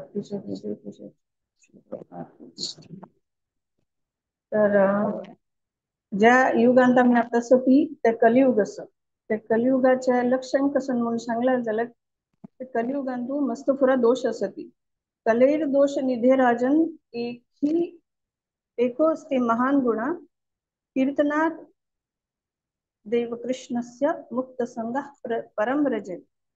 कलियुग मस्त एक दोषा सागर असतं परंतु चांग मेच भारी कष्ट सगळं दोष असती जाल्यारी एक आमचे सद्भाग्य म्हणूया परंतु एक महान गुण असं आणि तो कसून मिळाली कीर्तनादेव कृष्णस्य मग कीर्तन हरिनाम संकीर्तन करूनची हांतू आम्ही भक्ती पावत तजमुखारी कृते यध्यायतो विष्णुं त्रेतायां यजतो मखे वापरे परिचर्यायां कलौ तद्धरि कीर्तनात. तसे एक सत्ययुग त्याच्या मागेरी त्रेतायुग मागे द्वापार युग आणि मागे कलियुग अशी ज्या युगा सायकल असतात तसे प्रत्येक युगांत एक युग धर्म म्हणून आशिल्लो. तर पहिले जे सत्ययुग आयले तांतू कसं धर्म आशिल्लो मारी ध्यायतो विष्णू मारी विष्णुल तप करून विष्णुल ध्यान करचे. ताजे मागीर त्रेतायुगांत कसं नाशिल्लें व्हड व्हड याग यज्ञ करून देवा प्रसन्न करचे. ताजे मागीर द्वापार युगा धर्म कसलो आशिल्लो मारी व्हड व्हड टेम्पल वर्शिप्स मारी मस्त व्हड स्केलारी देवाले पूजा आराधना करचे ते आशिल्ले. आता कलियुगाक तरी सगळ्यात सिंपल एक मार्ग आमकां दिलेलो आसा वो जे कलियुगाचे धर्म आसा ह्या युगाचो धर्म आसा ते आसा म्हळ्यार संकीर्तन देवाला नामस्मरण करचे. त्या तितले केल्यारी आम्ही आमगे भक्ती मार्गाचे आम्ही जे श्रद्धेन केल्यारी आमच्या भक्ती मार्गान तू परिपूर्णता मिळवू शकतात. जे युग धर्माचे पालन करून आम्ही आमगेल बॅक टू गॉड हेड म्हणजे आमगेल भगवत धामात खंय देखून आम्ही आयिल्लो आसा ती थंय आम्ही वापस पाव येता. तशी कली संतरण उपनिषद म्हणून आसा तांकां आमकां कसं सांगला म्हळ्यार हरे कृष्णा कृष्णा कृष्णा हरे हरे हरे राम राम राम हरे हरे इति षोडशकं नाम कली कल्मषनाशनम नातः परतरो उपाय सर्ववेदेषु दृश्यते. हरे कृष्ण महामंत्र जे 16 टाइम देवान नाव येता हरे कृष्णा तशी 16 टाइम देवान नाव येता हो जो महामंत्र आसा इति षोडशक नाम कली कल्मष नाशनम ज्या होता म्हळ्यार कलियुग मध्ये दोषा सागर असो तर ते कली कल्मश असो ते धुवून काढचे काम कोण करता हे देवाल नाव हे नाम संकीर्तन देवाल नाम स्मरण तर हे सगळ्यात व्हड गुण आसा मारी आमगेल्या कलियुगान तुल दोषा प्रकार जे आमगेल वर्णन झालेलं असं की कलियुगान तुल मनशाला वर्णन करच्या सांगितलं तू आमकां कळता की ह्या इतले दुर्भाग्यपूर्ण आमी आसा ती की आमगेल आयु चढना ताजे मागीर आमगेल स्मृती आमी कसं उडगासा चढ दवरच्या जायना आमगेल त्या तशी आमी मंद भाग्य आमगेले भाग्य सुद्धा तितले स्ट्रॉंग ना अशी मस्त पुरा आमगेल्या प्रॉब्लेम्स आसाची पण तू इतले सकट दोष आमगेल्यांत असताना आमकां सर देव बोलून घेवका जाल्यार आमकां एक सिंपल मार्ग दाखयला असं साधना भक्ती मार्ग बरी कशी आमी म्हणटा ती की कृष्णाला ज्या शक्ती असत तीन नमुने शक्ती असत अंतरंगा शक्ती बहिरंगा शक्ती आणि तटस्थ शक्ती आम्ही जीवराशी असं आम्ही तटस्थ शक्तीन जातात आम्ही एक पेंड्युलियम म्हणते गेलोपटी आम्ही त्या आध्यात्मिक शक्तीकडे अंतरंगा शक्तीकडे झुकतात गेलोपटी आम्ही बहिरंगा शक्तीकडे येतात पण त्या जीवराशींचे दोन नमुने असं एक नित्य सिद्ध आणि एक नित्यबद्ध नित्य सिद्ध जनांक विशेष कशाने प्रयत्न करू का पण तांगेल्यान आपसूक भक्ती असता पण आमकां गो तसा आमगेल त्या स्टेजने आमगेल्या त्या योग्यताना आम्ही नित्यबद्ध जावन आसाची आमकां कृष्णाल प्रती इतले प्रेम ना कृष्णाल भक्ती प्रती आमकां इतले प्रेम ना आमगेल्यान ऑटोमॅटिकली ते जायना पण आता जे भगवद्गीता आणि भक्ताल सत्संग ह्या सकट ऐकून किंवा गुरु जे लेक्चर्स आम्ही सत्संग ऐकता त्या पुरा ऐकल्या नंतर आमकां कळता की आमकां भगवत प्राप्ती करूंक जाल्यार आमगेल्या कसन मार्ग असं म्हळ्यार या कलियुगात कितें नामस्मरण मात्र म्हणून जशें आमी सांगले कलिसंतरण उपनिषदांत आमकां जे सांगले आसा इति षोडशक नाम ह्या महामंत्राच्या आम्ही जे नित्य नामस्मरण जप केल्यार लक्षपूर्वक दिवन केल्यार आमकां भक्ती मार्गाचे जे पराकाष्ठा आसा ते मेळून घेवचे साध्य आसा तशीच ताजे मुखार देवान नाव घेवचे कशें आसा ते अनेक श्लोकान सांगता की सांकेत्यम पारिहास्यम वा शोभन हेलना मेव वा वैकुंठ नाम ग्रहण अशेषाहरम विदु म्हळ्यार एक संकेत रूपार देवाला नाव घेतल्या म्हणजे लक्षपूर्वक देवाला नाव म्हणून घेयनी एक संकेत रूपार घेतल्या जो एक जोकिंगली घेतल्या किंवा स्तोभ म्हळ्यार म्युझिकल इंटरेस्ट म्हणून घेतल्या किंवा हेलन मेवच्या म्हळ्यार लक्ष दिनासतना एक नेग्लेक्टफुल खंयच्याय स्वरूपारी देवाला नाव घेतल्यार तरी सुद्धा ते आमगेले कसं करता नामस्मरण जाल उरले आमकां जे पाप राशी आसा त्या पुरा पाप राशी नष्ट करता केवळ नामस्मरणानं आमकां इतले व्हड अचिवमेंट करून घेवंक साध्य आसा आता हे आमकां नाम एक्चुअली आमी जेन्ना आमी कृष्ण कॉन्शियसनेस येवचे फुडें आमी आमकां तशें की हांव ह्या शरीर मात्र हांव एक बायल मनीस आसा की किंवा ह्या घर मेगेले खंयच्या एरियांत हांव राबता त्या सिटी मेगेले तशें मागीर हांव खंयच्या कंट्रीचे एक म्हणजे हो देश मेगेला हांव ह्या कंट्री एक नागरीक आसा तर सकड मेगेल मेगेल मेगेल म्हणून हांव सकडाचे विचार करता की मेगेल जे आसा ते परिपूर्ण जावका तांतू मरी मस्त आमकां संग्रह करचे अभ्यास आसा की सकट चांग जावका मेगेल म्हणजे हांव एक शरीर म्हणून आयडेंटिफाय केलेले निमित्ती मेगेल म्हाका जे मेळटात रिलेटिव्स मेगेल फॅमिली किंवा मेगेल आजूबाजू जे मेगेल नेबर्स आसा मेगेल कंट्रीन मेगेल जन आमी सकट दृश्टीन मेगेल जे आसा ते सर्वान सर्वश्रेष्ठ आसता आणि तशीच ह्या देहाक आमकां इंद्रिय मेळिल्ले आसात आमी सदैव तोचे प्रयत्न केलो की आमगेली इंद्रिय तृप्ती कशी जातली आमगेले सदैव लक्ष हेच आशिल्ले की आहार निद्रा तशी आहार म्हळ्यार कसं आमकां चांग चांग खावच्या मेळटा आमगे लक्ष तांतू आसता तशी मेगेल निद्रा आणि चंद रितीन घेवं जाता आमी एसी लायताची डनलप गादी घालताची किंवा कशी हे आमगेले इंद्रिय सुख खंयचे खंयचे इंद्रियांतल्यान आमकां सुख मेळूं साध्य आसा आणीक एक कशें वाडून येतलें आमगेलें केवळ लक्ष ताजेर आशिल्लें पण जेन्ना आमी भगवद्गीतेंतल्यान आमकां ज्ञान मेळटा की आमी म्हळ्यार शरीर न्ही आमी गेल्या शरीर गेल्या शरीर म्हणटना हांव या शरीर न्ही या मेगेल शरीर आसतना हांव हातूंतल्यान विंगड आसता आनी ते हांव म्हळ्यार कोण जे आन्सर आमकां भगवद्गीतेन मेळटा की हांव एक सोल आसा आत्मा आसा तर आत्मा आस म्हूण जाल्यार शरीर आतां ह्या कळ्ळें आमकां आमी आत्मा आसत पण आमी तितलें आलोचन करून आमी शरीराक दुर्लक्ष करूं जायना कारण आमकां जे साधना मार्ग दिलेलो आसा त्या साधना करचे खातीर आमकां शरीर अगत्य आसा आणि आमके शरीर कशें दिला मेरे we are just a caretakers. आमकां जी फॅमिली दिला तेव्हा आमकां भक्ती येता आमकां कळटा की आमगेल चेडू म्हळ्यार आमगेल मालक हक्क ना ताजे आमगेल बाम म्हणू आमगेल परिवारू आमी त्या सुबेल लागतात आनी मेगेल अधिकारू तशें ना. आमकां कळटा की कशी ह्या देवालेच अंश आसा ती आणि तांणी आमगेल केअर देवान ह्या पर्टिक्युलर आमगेल जे लाईफ आसा तातूं ह्या चेडूआ आमगेल अंडर केअर अशी आमी केअर टेकर आमगेल भूमिका कशी आसता म्हळ्यार केअर टेकराल आसता. नॉट की आमी आमगेल वेर आमी प्रभुत्व तांगेल वेर आसचना जाय. आणि ह्या सगळ्यांक आमी फॅमिली मेळ न्हू कशी आमी भक्तीन तू सगळ्यांक संलग्न करूं येता. फॅमिली जावं समाज जावं सगळ्यांनी वचून मेळून आमी कशी भक्तीन संलग्न जावं न्हू ह्या जे युगाचे धर्म आमकां सांगिल्लो आसा त्या फॉलो करून आमी कशी आमगेल साधना सिद्धी करून घेवं येता हाजे आमी एक उदाहरण मेळटा. जे चैतन्य महाप्रभु आयल आमगेल मरी कृष्णुच तो श्री राधार भावे एबे गौरावतार हरे कृष्ण नाम गौर करेला प्रचार. तर श्री चैतन्य महाप्रभु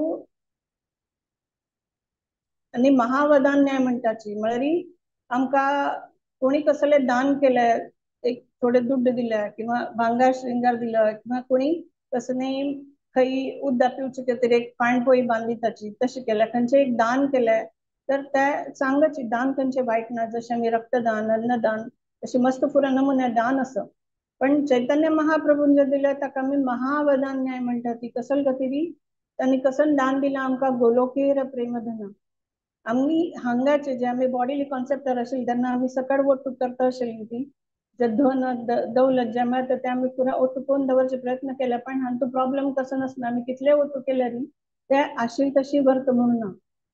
ते म्हळ्यार कशी जशी आत्म्या खातीर सांगिल्लें आसा भगवद्गीतेन तू की आत्म्याक केन्नाय मारूं जायना म्हळ्यार अग्नीन आत्म्याक जळोवचें जायना तशीची उदकान तू तिंबोवचें जायना अशी खंयचे प्रकारान आत्म्याला हनन करूं जायना. पण जे आमी धन ओट्ट केलेलो आसा ते अग्नीन नष्ट जाऊ शकता. उदकान पुवार आयलो तातूंत होळण वचूं शकता किंवा खंयचे आमकां जन्म मृत्यू जरा व्याधी आयले नंतर आमगेले कशें दुड्ड खर्चाक म्हणून कळना अशें आमी कितले वट्ट करून दवरचे प्रयत्न केल्यार आमगेले धन केन्नाय ते उण जाऊ शकता. पण हे जे चैतन्य महाप्रभू आमकां जे धन म्हणटी तसची पात्र अपात्र ना देखी आमी ताजे आमगेले ती योग्यता आस की ना हे पळयले शिवाय आमकां तांणी ते धन वांटी तसचे गोलोकेर महाधन हरिनाम संकीर्तन ते आमकां दिता तसचे ह्या धन म्हळ्यार हे अशें खंयचे अग्नी जावं उदक जावं वारें खंयचे हाजेन ते धन उण जायना. ते उण जावचे नज जाल्यार तातूंत एकच प्रॉब्लेम म्हळ्यार आमी खंयच्या प्रकारचे अपराध कर नासतना जशी विंगविंगड टायपा अपराध आसा नाम अपराध आसा धाम अपराध आसा हरी अपराध आसा वैष्णव अपराध आसा तशी खंयच्या प्रकारचे अपराध जायनासतना आणि चडान तू मोस्ट डेंजरस म्हळ्यार वैष्णव अपराध कारण आमी हरील अपराध केले तर एखाद वेळेस आमकां हरी क्षम दिवं शकता. पण वैष्णव अपराधाक हरी सुद्धा हात वयर करता की तुम्ही खंयचे वैष्णवाला अपराध केला तुम्ही वचून तांगे लागीं क्षम घेवका तर तुमकां क्षम मेळटा नातल्यार तुम्ही हे जे प्रेमधन म्हणून हरिनाम किंवा हरिभक्तीचे धन जे तुम्ही ओट्ट केला ते वैष्णव अपराध किंवा आणि खंयचे अपराध असल नमुने अपराधान ते उण जाऊ शकता. सो आमी ते अलर्ट असू का की खंयचे अपराध आमगे कडनं जावचे नसता. तशीच आमकां सांगिल्लो आसा श्री हरिदास ठाकुरान की नामजप कशें आसूं म्हळ्यार की जे आता पशु पक्षी कीट आणि तांकां सगळ्यांक हरिनामा जप करूं जायना पण तांणी आयकूं जाता जेन्ना तांणी आयकताची तेन्ना तांगेलो उद्धार जाता. म्हणून आमी जप करचे 2-3 नमुने आसाचे म्हळ्यार आमी मनान तुजी ध्यान केल्यार आता आमी जप केलो किंवा आमी वाचीक जप केलो म्हणजे तोंडान आमगेलो आवाज भायर येना अशें केलें तर आमी फोकस जावन ते हरे कृष्ण महामंत्राचे जेन्ना जप करता ती तेन्ना ताजे बेनिफीट आमकां मेळटा पण आनी कोणा मेळना. पण जेन्ना आमी व्हडान तेजे जप करतात हरे कृष्णा कृष्णा कृष्णा हरे हरे हरे राम राम राम हरे हरे ह्या अशी जप करताना आमगेल स्वता सुद्धा उद्धार जाता. तशी ह्या कोण कोण जीव राशी ह्या हरिनाम आयकताची ते सगळ्याल उद्धार जाता. त्यामुळे शास्त्रांत म्हणलेलं असं की ज्या होडान उच्चय स्वरे तुम्ही हरिनाम घेऊ का या 100 वांट्यांना बेनिफिशियल असं म्हणून आमकां सांगितलं असं त्या प्रकारारी आम्ही हरिनाम घेऊ का. तशीच एक भजन असं मधुरम मधुरेभ्योऽपि मंगलेभ्योऽपि मंगलम पावनम पावनेभ्योऽपि हरेर्नामैव केवलम. तर ह्या एक अतिसुंदर भजन असं त्या भजनांतून सांगला की जशी स्वीटान स्वीट कसं नाही म्हळ्यार गोडान गोड कसं मधू मधू म्हळ्यार म्होव म्होवाची गोडसाण असता तशी गोडसाणेन खंयचे आमकां मस्त मस्त आयटम्स डोळ्यात राहतात गोडसाण म्हळ्यार गाजर हलवा जो सीजनार आमरस जो अशी पुरणपोळी उबटी अशी वेगवेगळे आयटम्स येवच्या पुरो पण सगळ्यान तूं ह्या सगळ्या आयटमा भितर सगळ्यान स्वीट खंयचे म्हणून एक फावटी आमगे गुरु महाराजांक कोणी प्रश्न विचारलेला की तुमगेले सगळ्यान तूं आवडते स्वीट खंयचे महाराजान ताचे आन्सर दिलेले की हरिनाम. हरिनामापेक्षा स्वीट विंगड कसले न्ही. तशी मधुरम मधुरेभ्योऽपि आणि खंयचे वस्तू आमकां सगळ्यांचं मंगल करू शकता तर या हरिनाम करू शकता. हरेर नाम ऐव केवलम त्या भजनाचे शीर्षक असं केवलाष्टकम. आणि पावनेभ्यो खंयचे वस्तू आमकां पवित्र करू जाता म्हळ्यार आमी आयकलेलें आसा जशी भांगार पवित्र करता जाल्यार एक अग्नी घाण काडपाची किंवा गंगाजल फापुळ्ळ्यार आमी थंय पवित्र जाता अशी पवित्र करतल जे जे सकड वस्तू आसोची तातूंत सगळ्यान पावरफुल सगळ्यान शक्तिमान जावन आशिल्ले जे वस्तू आसा ते हरिनाम आसा. कारण केवळ हरिनाम जशें आमी त्या वेळार आयकलें की तांचे जोकिंगली जरी गेले किंवा म्युजिकल इंटरेस्ट म्हणून जरी घेतले तरी सुद्धा ते हरिनाम ताजे पावर जशी सांजचे उज्जान तूं हात घाल्यार ताका गोत ना की अग्नी गुणधर्म कसं म्हणून जाल्यार गोत नासतना हात घाल्यार हात भाजता आणि कोणी जे फायर ब्रिगेडा मनशान समजा त्याचे प्रोटेक्शन आंगार ना पण तान जरी उज्जा हात घाल्यार तरी तागेले हात भाजता. तशें हरिनामाचे पावर अशी आसा ताची शक्ती आसा गोत कसून घेतल्या किंवा गोत नासतना घेतल्या तरी सुद्धा ते ताजें काम करता आमगेले पाप पुरा उण जाता आनी आमगेली भक्ती मार्ग वाडून येता. आणि जशी चैतन्य महाप्रभून आमकां शिक्षाष्टकम दिला नाम नामकारी बहुधा निज सर्व शक्तीस तत्रार्पितां यमित स्मरणेन कालः एतादृशी तव कृपा भगवन् ममापि दुर्दैव मी दृश इह जनी न अनुरागः. म्हळ्यार देवान तागेली पुराय शक्ती भगवान नाम आणि नाम यांतूं काय फरक ना. देव आमी हरी म्हळ्यार तो हरी विंगड आणि हरी नाम विंगड अशी ना. हरी आमी जेन्ना खंयचे हरी नाम घेताची दामोदर असो कृष्ण असो खंयचेय देवाला नाव घेतल्यार ते देवा दाखून भिन्न ना. त्यामुळे हरी भक्ती आमी जस्ट हरी नाम घेतल्यार ते हरी भक्ती केला म्हणजे हरी सेव केला म्हणजे हरी पूज केला म्हणजे असो अशी म्हणून म्हणटाची. तर आमकां जे फॅसिलिटी मेळ्ळी आसा कलियुगाचे स्पेशल जीव जावन आशिल्ले केन्ना की आमी ह्या सिंपल मार्गारी आमी मस्त व्हड तपश्चर्या आमच्यान करूं जायना यज्ञ करूं जायना. ह्या देशाचे ह्या पर्टिक्युलर युगाचे जे एक लिमिटेशन येता की तुमकां ह्या सकड आयु चड आशिल्ले निमित्त तुमी तपश्चर्या करूं जायना खंयचे आमकां बंधन आसा ती तितले सगळे बंधन आसतना एक महान गुण आमकां दिवन एक केवल हरिनामाच्या आधारारी आमकां हातूंतल्यान पळोवन आमकां ह्या जे भौतीक सागरा पलीकडे जे स्पिरिच्युअल वर्ल्डाचे आणि देवाल जे धाम आसा गोलोक धाम थंय वचचे म्हळ्यार गुरु जे वचन आसा आमकां गुरु साधू आणि शास्त्र जे सांगताचे ताजेर विश्वास दवरून आमच्या साधना मार्गांतून आमी व्यवस्थित नाम जप करून आमकां ह्या भगवत धाम अचीव करच्या ह्या आयुष्यान साध्य आसा. तितले सांगून आज हांव म्हगेले जपाट हाचेर अभ्यास आणि तशीच आमी आज हरिनाम प्रभुल्या प्रार्थना करूया की आमच्या सगळ्यांक आमगेल्यान कितले दोष असले जसे कावसू त्या चेडले गुण दोष पळयना आणि तिगेल प्रीती ती दिता तिगेल संरक्षण प्रीती सकट दिता तशीच हे हरिनाम प्रभू आमी प्रयत्न करता आसची जप करचे तरी आमगेल्यान कितले दोष असल्यारी थंय लक्ष दिनासतना आमगेले सकडाले जे साधना भक्ती मार्ग आसा जसे आदव श्रद्धा साधू संगत अशी करता करता जेन्ना लास्ट प्रेम धन आमकां मेळचे तशी तू कोरोंदी असे म्हणता आम्ही त्या हरिनाम प्रभूला प्रार्थना करूया आणि एक पण हरे कृष्ण महामंत्र सकळ उठून म्हणूया. हरे कृष्णा कृष्ण कृष्ण हरे हरे, हरे राम राम राम हरे हरे. हरे कृष्ण माताजी. थोडे चढ टाइम घेतला पुरा क्षम करतात असतात. हरे कृष्ण. हरे कृष्णा माताजी. भारी चंद कोण तुम्ही आमचं मार्गदर्शन केलेलं असतं.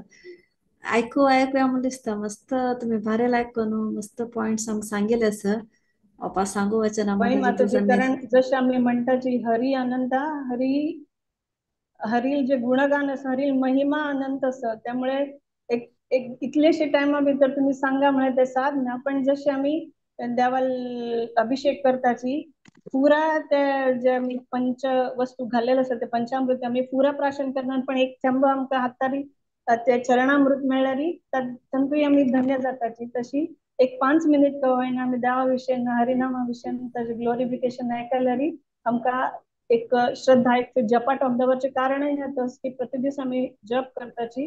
पण या करता असताना एक मेकॅनिकल जप जाता. तर आमगे ती श्रद्धा फी तर ते कायम राहू शकते तशी वाढवून येऊ शकते. आमच्या या सत्संग ऐका त्याचे जपाविषयी आमका ऐकून आम्ही आमगे बलवर्धन करताची. त्यांना नेक्स्ट दिसाचे जपान तो आमका त्याचे सामर्थ्य मिळतात. हेच उद्देश असे जपा टाकायचे. थँक्यू माताजी. हरे कृष्ण. हरे कृष्ण माताजी. मस्त मस्त धन्यवाद. केन्नाय तुम्ही येऊन आमका मार्गदर्शन करता म्हणून तुमका रिक्वेस्ट करता. हरे कृष्ण माताजी. अनंत अनंत धन्यवाद. हरे बोल. आता आम्ही हरे कृष्ण महामंत्र जप करूया एक राऊंड. सांगू येते असाची ममता शिणे माताजी. माताजी. हरे कृष्ण. हरे कृष्ण. तप्त कांचन गौरांगी राधे वृंदावनेश्वरी वृषभानुसुते देवी प्रणमामि हरिप्रिय. जय श्री कृष्ण चैतन्य प्रभु नित्यानंदा श्री अद्वैत गदाधर श्री वासादि गौर भक्त वृंदा. हरे कृष्ण कृष्ण कृष्ण हरे हरे, हरे राम राम राम हरे हरे. हरे कृष्ण कृष्ण कृष्ण हरे हरे राम राम राम हरे हरे. हरे कृष्ण कृष्ण कृष्ण हरे हरे, हरे राम राम राम हरे हरे. हरे कृष्ण कृष्ण कृष्ण हरे राम राम राम हरे हरे. हरे कृष्ण कृष्ण कृष्ण हरे हरे, हरे राम राम हरे. हरे कृष्ण कृष्ण कृष्ण हरे राम राम हरे. हरे कृष्ण हरे राम राम हरे हरे. हरे कृष्ण कृष्ण कृष्ण हरे राम राम हरे. हरे कृष्ण कृष्ण कृष्ण हरे राम राम हरे हरे. हरे हरे हरे. हरे राम राम हरे हरे. हरे कृष्ण कृष्ण कृष्ण हरे हरे राम राम हरे हरे. हरे कृष्ण कृष्ण कृष्ण हरे हरे. हरे राम राम हरे हरे. हरे कृष्ण कृष्ण कृष्ण हरे हरे. हरे राम राम हरे हरे. हरे कृष्ण कृष्ण कृष्ण हरे हरे. हरे राम राम हरे हरे. हरे कृष्ण कृष्ण कृष्ण हरे हरे. हरे राम राम हरे हरे. हरे कृष्ण कृष्ण कृष्ण हरे हरे. हरे राम राम हरे हरे. हरे कृष्ण कृष्ण कृष्ण हरे हरे. हरे राम राम हरे हरे. हरे कृष्ण कृष्ण कृष्ण हरे हरे. हरे राम राम हरे हरे. हरे कृष्ण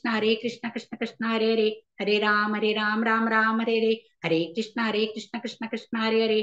हरे राम राम हरे हरे. हरे कृष्ण कृष्ण कृष्ण हरे हरे. हरे राम राम हरे हरे. हरे कृष्ण कृष्ण कृष्ण हरे हरे. हरे राम राम हरे हरे. हरे कृष्ण कृष्ण कृष्ण हरे हरे. हरे राम राम हरे हरे. हरे कृष्ण कृष्ण कृष्ण हरे हरे. हरे राम राम हरे हरे. हरे कृष्ण कृष्ण कृष्ण हरे हरे. हरे राम राम हरे हरे. हरे कृष्ण कृष्ण कृष्ण हरे हरे. हरे राम राम हरे हरे. हरे कृष्ण कृष्ण कृष्ण हरे हरे. हरे राम राम हरे हरे. हरे कृष्ण कृष्ण कृष्ण हरे हरे. हरे राम राम हरे हरे. हरे कृष्ण कृष्ण कृष्ण हरे हरे. हरे राम राम हरे हरे. हरे कृष्ण कृष्ण कृष्ण हरे हरे. हरे राम राम हरे हरे.